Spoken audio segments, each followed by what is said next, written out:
Middle east में जारी युद्ध के बीच ईरान ने अमेरिकी फाइटर जेट को मार गिराया। ईरान के दक्षिण पश्चिमी प्रांत में और बुयर अहमद में अब अमेरिकी पायलटों की तलाश तेज कर दी गई है। जानकारी के मुताबिक स्थानीय प्रशासन और रेस्क्यू टीमें पहाड़ी इलाकों में सर्च ऑपरेशन चला रही हैं। घने जंगल और दुर्गम पहाड़ियां रेस्क्यू ऑपरेशन को चुनौतीपूर्ण बना रही हैं। स्थानीय अधिकारियों का कहना है कि खोज अभियान में ड्रोन और हेलीकॉप्टर की मदद ली जा रही है, जबकि इलाके की निगरानी भी बढ़ा दी गई है। अभी तक पायलटों के बारे में कोई आधिकारिक पुष्टि नहीं हुई है।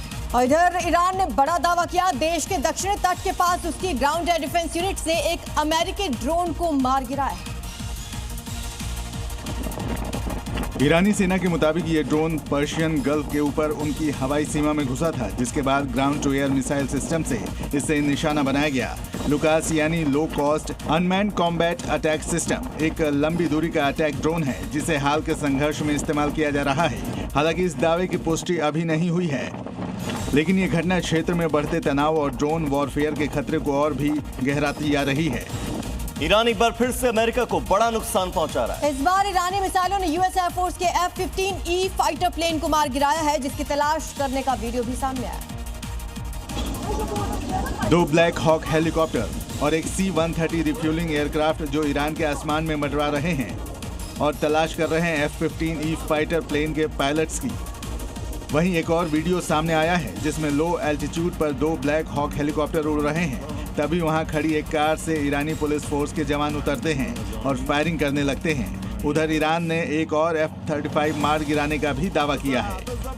इधर ईरान के हमले में F-35 जेट गिराने के बाद अमेरिका ने अपने एक पायलट का रेस्क्यू कर लिया है, जबकि दूसरे की तलाश लगातार जारी है। इसी बीच ईरान ने दूसरे पायलट को ढूंढने के लिए इनाम का ऐलान भी कर दिया है। अमेरिका ने ईरान को स्टोन एज में पहुंचाने की धमकी दी है, तो वहीं ईरान ने अमेरिका का सबसे एडवांस और मॉडर्न फाइटर जेट F-35 को मार गिराया, जबकि हमले में गायब एक पायलट की तलाश अब भी जारी है। लेकिन अब तक अमेरिका के दूसरे पायलट का पता नहीं चल पाया है। जबकि इसी बीच ईरान ने पायलट को ढूंढने वाले के लिए 10 अरब तोमान के भारी भरकम इनाम का ऐलान किया है, जबकि गवर्नर ने पायलट को जिंदा पकड़ने को प्राथमिकता दी है, क्योंकि अगर पायलट ईरान की कैद में आ जाता है तो वो अमेरिका पर दबाव बनाने के लिए एक बड़ा हथियार साबित होगा।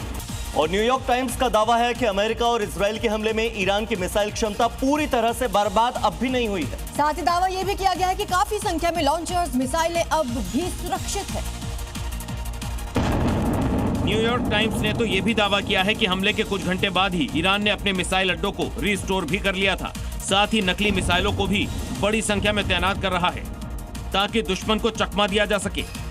न्यूयॉर्क टाइम्स की रिपोर्ट में दावा किया है कि हमले वाली 24 जगहों में से ईरान ने आधे से अधिक जगहों पर निर्माण शुरू कर दिया है, और जब तक इजराइल अमेरिका ने दोबारा हमले का प्लान किया, तब तक ईरान ने भी जवाब देने की तैयारी पूरी कर ली थी।